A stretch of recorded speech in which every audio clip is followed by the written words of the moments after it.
प्यारे बच्चों नमस्कार। कैसे हैं आप? मैं आशा करती हूँ आप सभी घर पर स्वस्थ होंगे, सुरक्षित होंगे और अपनी पढ़ाई भी मन लगाकर कर रहे होंगे। आज बच्चों हम अपना अगला अध्याय पढ़ेंगे वाक, जो ललित द्वारा लिखित है।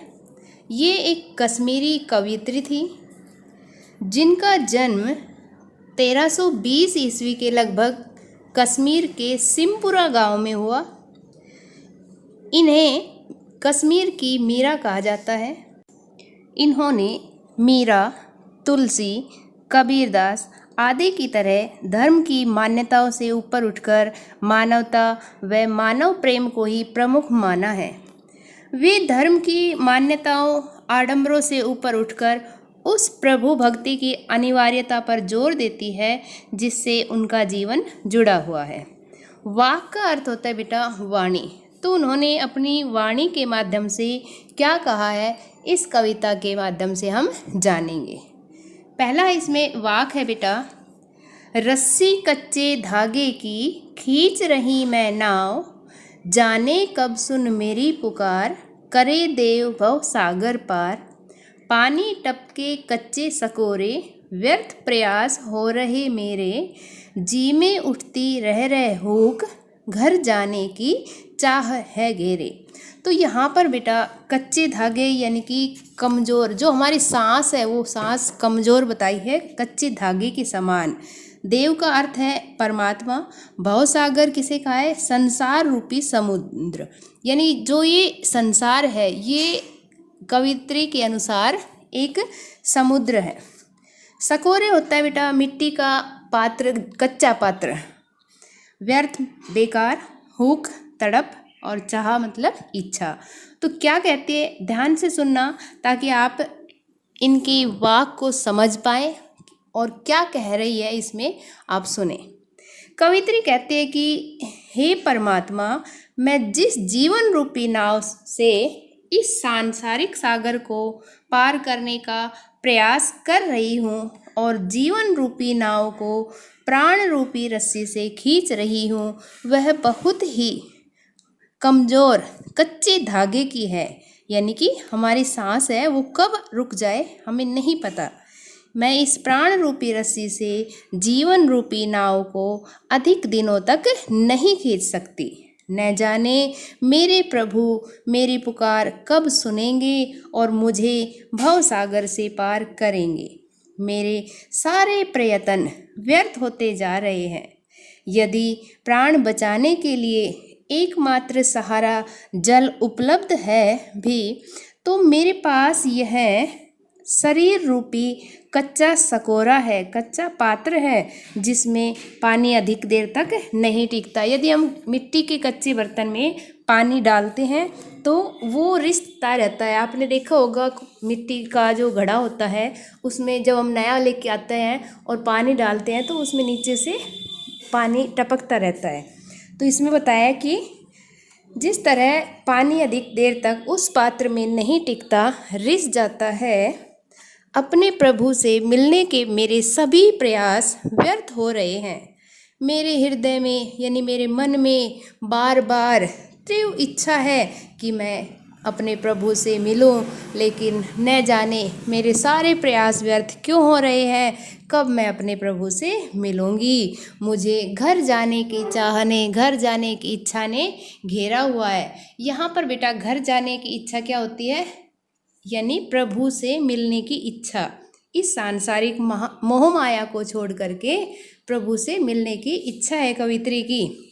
तो कहती है कि उनसे मिलने हेतु मेरी वेदना, मेरी तड़प दिन प्रतिदिन बढ़ती ही जा रही है। अतः हे परमात्मा, मुझे इस भव सागर से पार कीजिए। तो बेटा इसमें आपने देखा कि किस तरह कवित्री कहते कि मैं अपने जीवन को कच्चे धागे की, सांस रूपी कच्चे धागे से खींच रही हूँ और वो कच्चा धागा न जाने कब टूट जाए, नहीं पता इस चीज़ का। तो मेरी प्रभु से मिलन की इच्छा कब पूरी होगी और जो भी वह प्रयास कर रही है वह उसके व्यर्थ होते जा रहे हैं। अतः वह कहती है कि प्रभु मुझे अपने पास बुलाइए और मैं इस भवसागर से पार निकलना चाहती हूँ। दूसरा देखो बेटा, खा खा कर कुछ पाएगा नहीं, न खाकर बनेगा अहंकारी। सम खा तभी होगा संभावी, खुलेगी साकल बंद द्वार की। अब देखिए बेटा इसमें क्या कहा है। अहंकारी क्या होता है? घमंडी।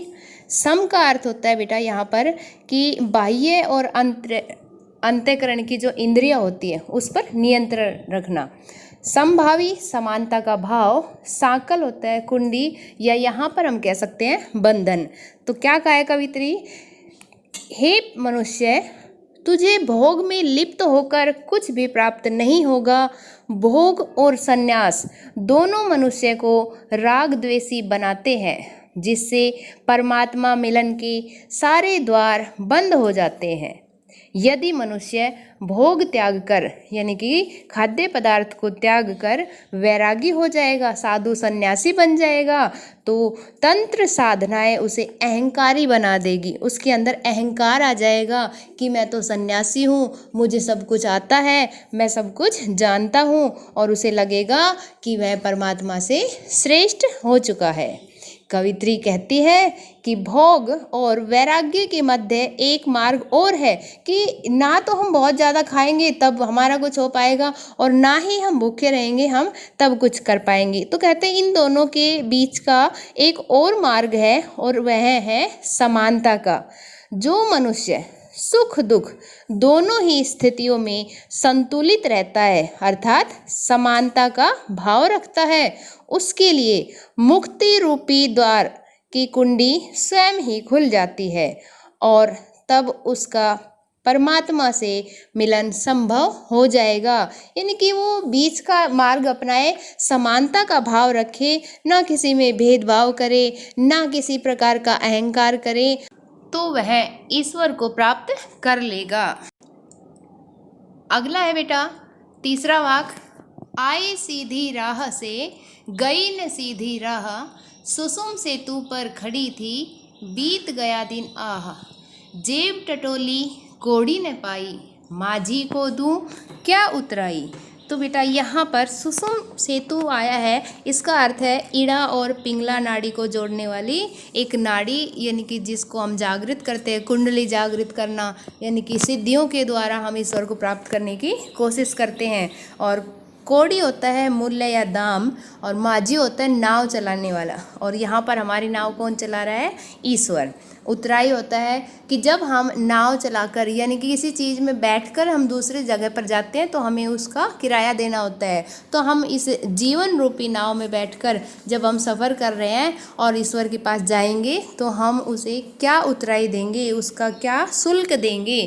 तो क्या कहती है कवित्री कि जिस परमात्मा ने सामान्य रूप से मुझे इस संसार में भेजा है, मैं उसी ईश्वर को प्राप्त करने के लिए सहज सामान्य मार्ग की अपेक्षा टेढ़े मेढ़े मार्ग को अपनाने लगी। यानी जब संसार में बच्चा आता है तो निष्पक्ष भाव से उसके मन में कोई ईर्ष्या द्वेष की भावना नहीं होती, और हम क्या करते हैं? ईश्वर को पाने के लिए तरह तरह के बाह्य आडंबर को ढूंढता फिरते हैं, उनका सहारा लेते हैं कि तंत्र विद्याओं से ईश्वर को पाले, पूजा पाठ भक्ति से ईश्वर को पाले।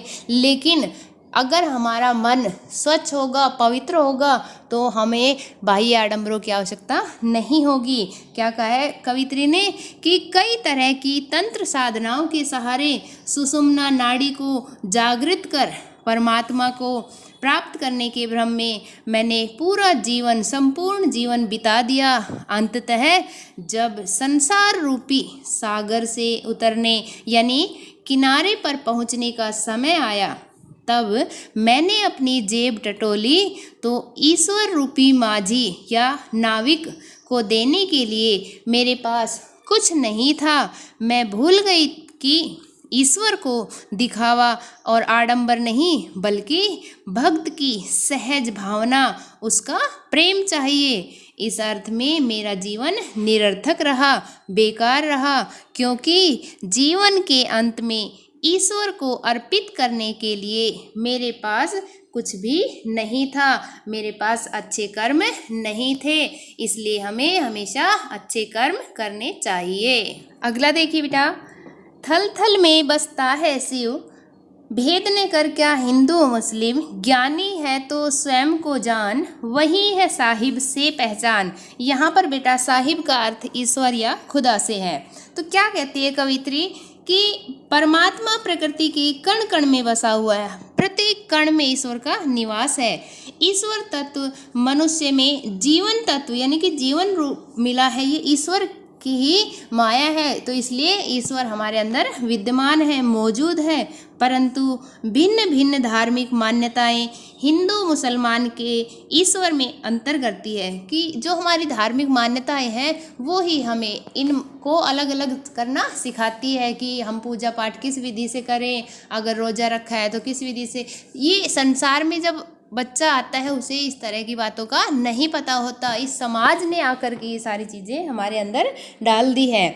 कवित्री क्या कहेगी आगे कि हे हिंदू, हे मुसलमान, तुम इस सर्वव्यापी तत्व में भेद न करो। यदि तुम्हें वास्तव में सच्चा ज्ञान प्राप्त हो गया है, यदि तुम सच्चे ज्ञान को पा सके हो तो तुम स्वयं को पहचानो, क्योंकि तुम में ही ईश्वर बसता है। स्वयं में ही ईश्वर को खोजो, वह अवश्य मिलेगा।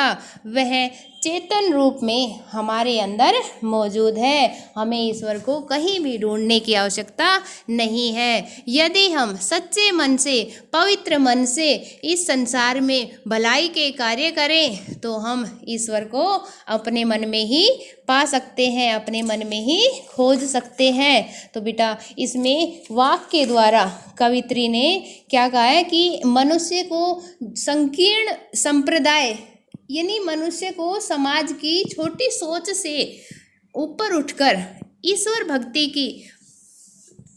भक्ति करनी चाहिए। कवित्री सांसारिक कार्यों को पूर्णतः त्याग करने की बात नहीं कहती, बल्कि वह संतुलन बनाने का समर्थन करती है, समभाव होकर भक्ति करने की प्रेरणा देती है। और इसलिए वह कहती है कि मनुष्य को हमेशा समभावी होना चाहिए, बीच का मार्ग निकालना चाहिए। तो मैं उम्मीद करती हूँ आप भी अपने जीवन में अच्छे कर्म करेंगे, अच्छी बातें करेंगे, ताकि आने वाला जीवन, आने वाला पल आपके लिए सुखद हो। इसी के साथ धन्यवाद।